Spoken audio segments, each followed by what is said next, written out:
Today the class is on the digestive system. What do you mean by the digestive system? The digestive system consists of gastrointestinal tract, otherwise we call it a GIT, and many glands associated with digestion. The gastrointestinal tract, if you look here, the gastrointestinal tract will extend from mouth to anal canal. Structurally, if you see, structurally the function of it is mainly is for deglutition, digestion, absorption of food substance and expelling the waste product. This is what the function of digestive system is, otherwise called a GI tract. It is the main function is deglutition. Then it does the digestion of the food. Then the next process is the absorption of the food substance, and the last is expelling the waste product by the anal canal. See here, in the figure you can make out the digestive system consists of the following parts. You can see the oral cavity, pharynx, okay, then comes the esophagus, then comes the stomach, then comes the small intestine, large intestine. These are all the parts coming under the digestive system. So the digestive system consists of following parts. So from oral cavity up till the anal canal. So it consists of first the oral cavity or mouth, then comes the pharynx, then the esophagus.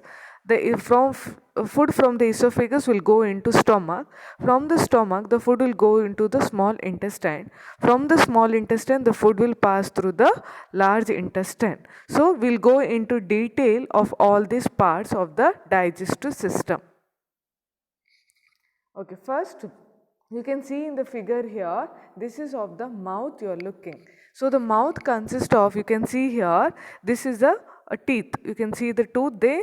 Then comes a tongue. You can see here it is a palate. You're seeing the two part of palate there. One is called as the hard palate and one more is called as the soft palate.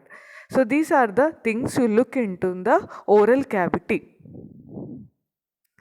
Okay, so next we'll look into the part of the palate. The palate consists of two parts there. One is called as the hard palate and one more is called as the soft palate. So if I tell you the palate, it consists of anterior bony part called as the hard palate and the posterior muscular part which is called as the soft palate. So we look into first about the soft palate. It is a movable muscular fold suspended from the posterior border of the hard palate. So you can see here, see this is a part we are looking, see this is a bony part you are seeing, that is called as a hard palate. The movable muscular fold, the small part is called as a soft palate. So if I tell you about the hard palate, it is a partition between oral cavity below and the nasal cavity above. It is formed by two bones there. One here, you can see it is formed by bone, that is called as a palatine process of maxilla and the horizontal plate of palatine bone. See, its posterior margin here, it is continuous with the soft palate. Its upper surface lined by respiratory mucosa and the lower surface by oral mucosa. So two part, okay, upper by the respiratory epithelium and the lower by the oral mucosa. So you can see here, see this is the hard palate part you are looking and this is the small part here you are looking, that is called as a soft palate there. Okay, now next we'll look into the muscles forming soft palate. See here, this part we are looking, that is called as a soft palate. So the soft palate consists of following muscles of soft palate are tensor villi palatini, levator villi palatini, palatoglossus, palatopharyngeus, musculus uvulae. So these are the 5 muscles of the soft palate. So the 5 muscles of the soft palate are tensor villi palatini, levator villi palatini, palatoglossus, palatopharyngeus and musculus uvula. These are the 5 muscles of the soft palate there. Okay, see here, you can see these are the muscles of the soft palate there which have looked. So they are all the muscles of the soft palate. Then coming to the bloods of the palate, it is supplied by artery there called as maxillary artery, facial artery. So maxillary branch is the greater palatum branch of maxillary artery. The facial artery branch is ascending palatum branch of facial artery. The next is ascending pharyngeal artery. These are the arteries which supply the palate. Okay. Now next we'll move into the next part, that is called as, you can see, tongue. Tongue. Tongue is a muscular organ situated in the floor of the oral cavity and oropharynx. It has a free tip at the anterior end and the root. See here, it has a free tip. This is a free tip. It has a free tip at the anterior end and the root attached to the posterior end to the mandible.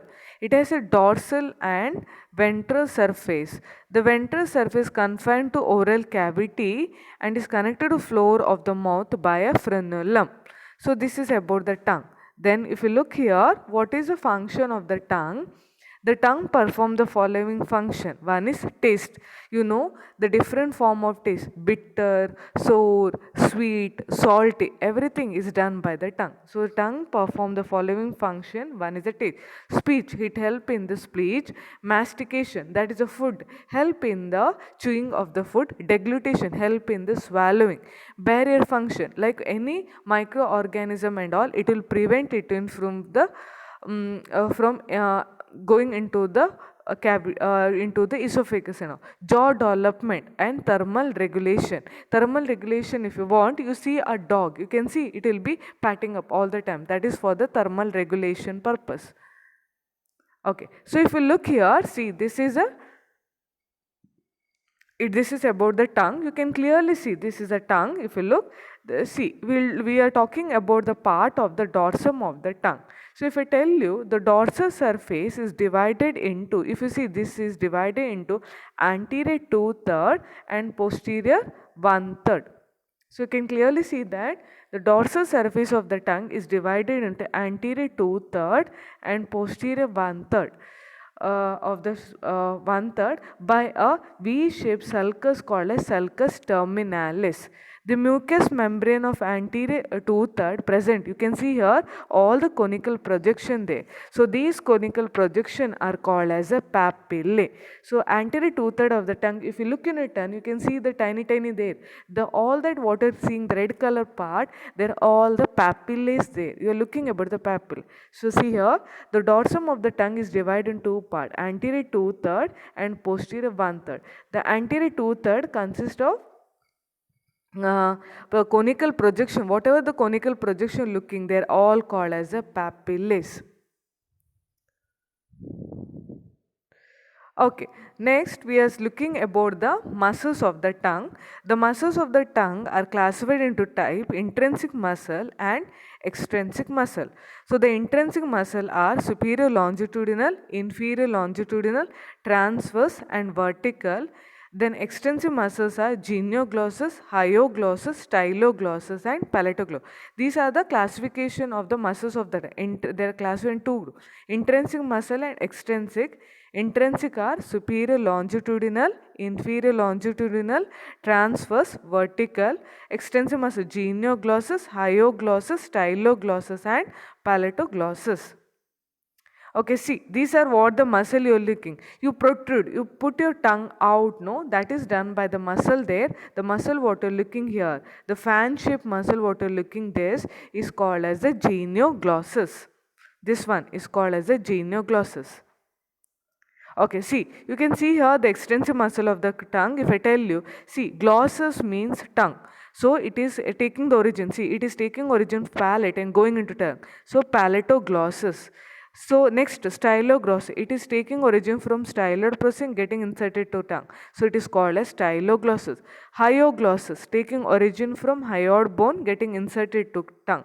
Hyoglossus. Genioglossus from the process present in the genial tubercle in the mandible and getting inserted to tongue. So it is called a genioglossus. So the extended muscles of tongue are palatoglossus, styloglossus, hyoglossus and genioglossus. Glossus means tongue. So remember, palate to glossus, palatoglossus, styloid prosoglossus, styloglossus, hyoid bone to glossus, hyoglossus, genioid to glossus, genioglossus. These are all extrinsic muscles of the tongue. Okay, see here in the figure you can make out the papillae of the tongue. There are 4 types of papillae. The small papillae, if you look, they are called filiform. This is called fungiform. The vallet. Okay, then the vallet, otherwise called as like V-shaped. I told in front of it you see 8 to 10 rows, that is 8 to 10 which are arranged. They're all called as the circumvallate papillae. Foliate. These are the 4 types of papillae of the tongue. So the 4 type of papillae are filiform, fungiform, circumvallate and the foliate. These are the different types of the papillae of the tongue. Next, there are 4 primary tastes are there: salty, sour, sweet and bitter. We have looked, no? So these are the different. Salty you see on the tip and lateral border, sour sides of the tongue, sweet tip of the tongue, bitter palate and posterior 1/3 of the tongue.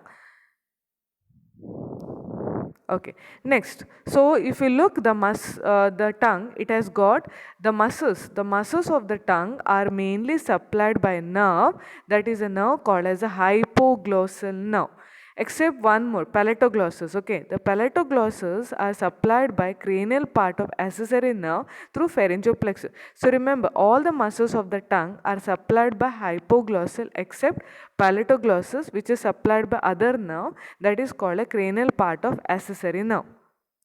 Okay, sensory means sensory anterior 2/3 by 2 nerve. One is called a lingual nerve and one more is called a chorda tympanic nerve. And posterior 1/3, both general and the taste sensation are supplied by nerve, that is called as a glossopharyngeal nerve. Then small myelinated taste fiber or all the 3 nerves run into the nucleus tractus solitary in the medulla.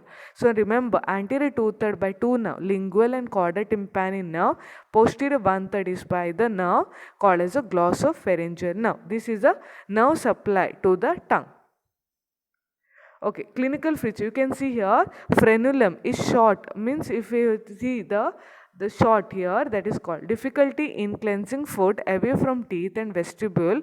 Breastfeeding will be difficult if there is a short frenulum. See, you can see here, this is a part I'm talking, frenulum. If it is a short, it will be difficult. Breastfeeding, when it will be difficult, and and speech defect, when slurring, like what he is speaking out you can't make out correct. So that management is done by the surgery if needed. Okay, then next we are looking about, this is about the tongue. Next, about the part of the digestive system, that is about the salivary glands. So there are, if you look into the salivary gland, they are the largest salivary gland, serous type. What is the function of the salivary gland is mainly they produce saliva. What is the function of saliva? To keep the oral cavity moist. Okay, and it helps in chewing and swallowing. These are the different function of it. Helps in chewing and swallowing and keeps the oral cavity moist. Okay, see here, this is the part you are seeing. This is a one salivary gland there, that is called as a parotid gland. You are looking here, it is called as a parotid gland.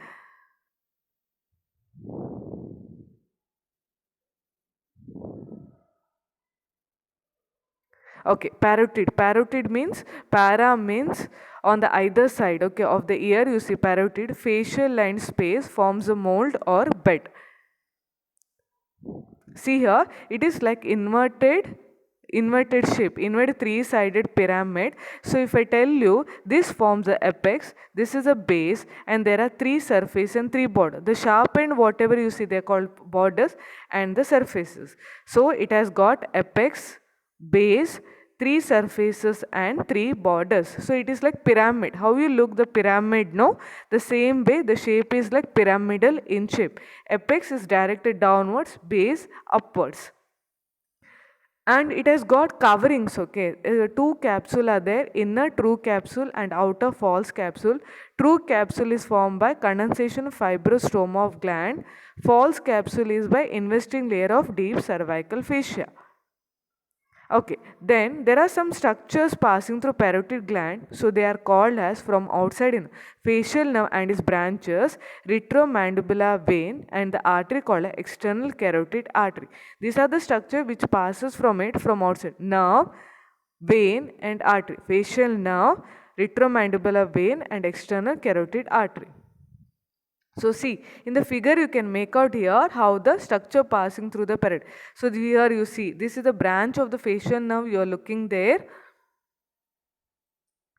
Cervical, mandibular, buccal, zygomatic and temporal. So these are the branches of the facial nerve. See here, temporal, zygomatic, buccal, mandibular and cervical. Okay, these are the 5 branches of the facial nerve you are looking there. Okay, so remember the 5 branches: temporal, zygomatic, buccal, mandibular and cervical. Okay, then you see a duct, okay, through which the saliva pass, that is called a parotid duct, otherwise Stenson duct. It is about 5 centimeter length and 3 millimeter width, emerges through anterior border of the gland, runs on the masseter between upper and lower buccal nerve, and anterior border of masseter turns medially. So this. Then the parotid duct pierces some structures, okay, they are called a buccal pad of fat, buccopharyngeal fascia and buccinate. All 3 B's are there, okay. Buccal pad of fat, buccopharyngeal fascia and buccinator. So these are the parotid duct will pierce 3 structure. One is buccal pad of fat, buccopharyngeal fascia and buccinator. Runs between buccinator mucous membrane of cheek, opens into vestibule of mouth, opposite crown of upper second molar. If you see the crown opposite second molar tooth, there will be parotid duct, otherwise called stin. Okay, what is the applied anatomy of it? It is accessory parotid gland.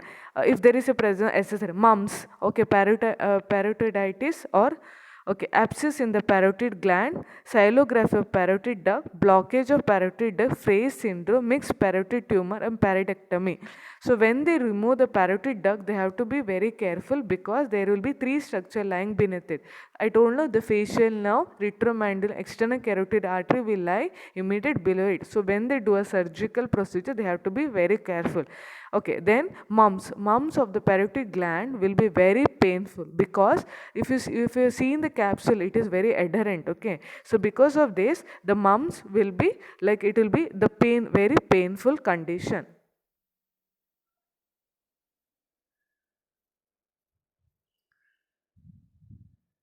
Okay, this is how the gland is. This is the parotid gland you are looking. See, this is the apex of the parotid gland. This is the base of the parotid gland. These are the borders of the parotid gland you are looking. So these are the structures. You see the nerves emerging out. See here, temporal, temporal, zygomatic, upper and the lower buccal, lower buccal, marginal mandible and the cervical branch of the facial nerve. So this is the gland you are looking, the parotid gland. Okay, so we have looked in this class about, just go through the salivary glands. Okay, there are 3 salivary glands if I tell you. They are, one is parotid, one is submandibular and one more is sublingual. These are the 3 major salivary glands. So the 3 major salivary glands are parotid, submandibular and sublingual salivary glands. Okay, thank you.